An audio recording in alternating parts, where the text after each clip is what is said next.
What is going on, guys? Hey, I wanted to come back to it. I wanted to bring you a video featuring Brandon Johnson. He's blaming right-wing extremism for the migrant crisis that's going on in Chicago and some of these other Democrat-controlled cities. But if you guys would, please like, subscribe, and leave a comment down below. Thanks. To be better coordination. What we've seen is a very raggedy form instituted by right-wing extremism. Everyone knows that the right-wing extremism in this country has targeted democratically ran cities. And quite frankly, they've been very intentional about going after democratically ran cities that are led by people of color.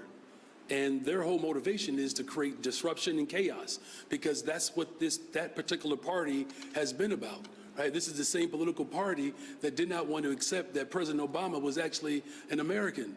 It's the same Republican right-wing extremism that stormed the Capitol. It's the same right-wing extremism that refuses to accept the results of the Civil War. It's raggedy. It's disrespectful. It's mean-spirited. It's an unclean spirit, quite frankly. And so I got you. I just want to make sure that people understand what we're facing. That's why it's so important that the faith community is leaning in this moment. And so what I've said, there has to be better coordination. Look, Pastor Will Hall, who's also an alderman of the 6th Ward, visited the border. He saw the chaos firsthand. And so part of our effort to go to the border was to make sure that there was better coordination with the flow for the extremism in this country to use people as political tools to settle political scores for something that happened 400 years ago. They're still mad that a black man is free in this country. This is nothing new, but aren't you glad that the soul of Chicago won't be broken? And those are the words of, I think, Beyonce. You won't break our soul. If you were a school teacher, you have to understand, and you have to have known that the Republican Party is the party of Lincoln. They were the anti-slavery party, not the pro-slave. I give those to Democrats.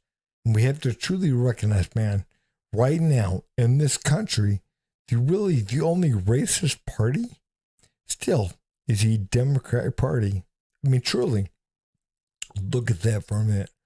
Again, they hate white people. They hate Jewish people. They can openly discriminate against white people, against Jewish people, especially white men. They can openly discriminate.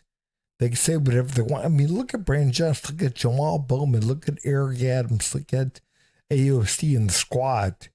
Again, they can openly, say racist things, say things about white people, about white privilege, about which does not exist. The only thing that truly exists in this country is black privilege. And, marginalized privilege, what they call marginalized people. That's the only privilege that truly exists in this country. We have to recognize that. But again, he said that the whole migrant crisis is to blame on Republicans, right-wing extremists. Are you kidding?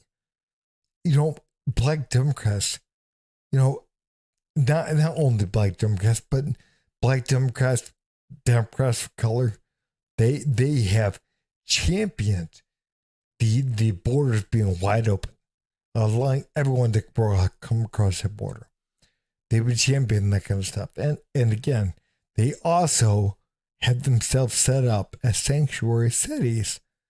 So people like Greg Abbott in Texas, they've been dealing with a crisis, a big crisis for years now. And it's gotten worse under Joe Biden. And so what they're saying is like, hey, look, man, if you guys are sanctuary cities, like you have yourself set up to be, they will send you a fraction of what we're dealing with here at the border. A fraction of that. And you can deal with it. You can deal with it. And it's you can feel what we're dealing with. You can feel the burden that we're dealing with here. And you only have a fraction of it. So again, now they're complaining. They're whining, they're complaining. So, number one, they say that, Greg Abbott and Texas and everything else, they're racist. They're racist people. because again, they want to shut the southern border up. They're racist. They don't want to let people over here. And then they're racist if they send some of those people, even just some, up there to them. They're racist again. So again, they're using the race card. They're using that. They're using the 400 years or whatever. If they go back 400 years, they're the ones doing that. They're the ones going back and playing the race card. They're the ones that are using 400 years of oppression or whatever as a way to galvanize their party, to bring to get people worked up, not the other way around. Again, the Republicans are not the ones that that are going back in time and bringing up this, bringing up that, and bringing up whatever. That's the Democrats, man, especially the Democrats of color. They're the ones bringing up stuff. I mean, again, does the book 1619 Project ring a bell? Again, this go back 4 years now? 5 years almost? 405 years. So again, we have truly got to understand they're the ones. They use things that happened years ago as a way to get support, to work people up, to get their base worked up. They're the ones to do it. What's happening in the Republican Party is they're starting to get sick of it. They're starting to get sick of being called racist. They're getting sick of being called this. They're being sick of being called non-compassionate or non-caring, because they don't want that southern border wide open. We truly have to recognize what is happening in this country. And we got to recognize that people like Brandon Johnson, Jamal Bowman, Eric Adams, AOC, the squad, all these people, all they're doing is virtue sick. That's all they're doing. Then they're going to play whatever card, whatever hand they can play to get out of things. What they're doing, they're playing, right out there in public, they're playing the race card. And they're playing it very well. What they think they are. But again, people are starting to get sick of that. But guys, I want to show you a clip from the Jesse Lee Peterson radio show, showing you what they're trying to do. They're trying to get people mad. They're trying to get people worked up. And that's the way, again, they can fraction things and they can get their agenda pushed forward. But guys, watch this. They know about slavery and they know about dancing. Oh, they're so proud now. See how happy they are? They can dance. They ain't got to sit down and do no other work. Oh, we so happy now. We satisfied. The white man didn't want us to learn to dance. What You're going the wrong way. You're going the way of China. You're going the way of Mommy Africa. You're going the way of China. Watch this from Fox. A survivor of Mile Cultural Revolution says it is taking place right here in America. This is a survivor. Watch this from Fox. A war has been raged to America, and that is the Cultural Revolution, a cultural revolution that I experienced in China that's destroyed China, and it is taking place right here in America. I grew up in China, in South China, and went through the government school indoctrination. And we were taught the world is made of two kinds of people, the oppressors and the oppressed.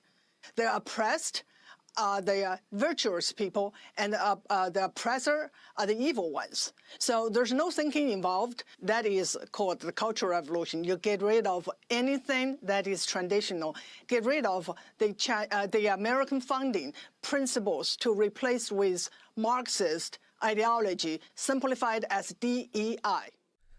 Guys, can we see what's going on? Number one, man, if you're going to blame other people for your life, then you have privilege right there. You're using your privilege to blame other people for your life.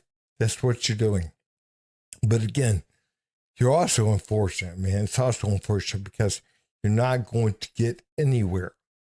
You're never going to get anywhere blaming other people for your life. You're not. I mean, if you live in a country like the United States, where you have full equality under the law, which is all you can ever have, and you blame certain people because of the color of their skin or because of their religion or whatever for oppressing you, then you're the problem. You are the problem. Nobody's oppressing you. Nobody. Nobody's holding you down. Nobody. And what the powers that be, what they're doing, what they've done throughout history. Look into communism just a little bit. Look into socialism. Look into what they're doing. Again, they're dividing this country up based on oppressed and oppressors.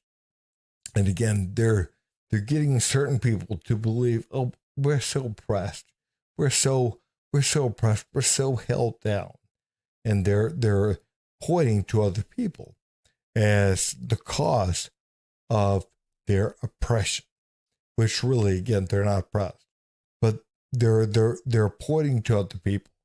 What they're doing is they're playing you. They're distracting you. You have full equality under the law. What you're too worried about doing is because you're weak. You are weak as hell. So what you're doing is you're blaming other people for your problems. And again, that does you a disservice in so many ways, and the country a disservice in so many ways, man, because number one, you're getting madder and madder and madder, and you're blaming other people. And the more you blame, the angrier you get. And you have to realize that, number one. And the more stuck you become, the more stuck behind this anger and this fear that you become. You're blaming other people. And, you're not realizing that you're the one that has the power. You are. And you're the one that can pull yourself out of this mess. But they don't want you knowing that. They don't want you to believe that. So what they're doing is they're giving you an enemy to blame everything on, to project everything on. Because if you're doing that, then you're not aware of your own power. You're not aware of what you have. You have the ability to change your own life.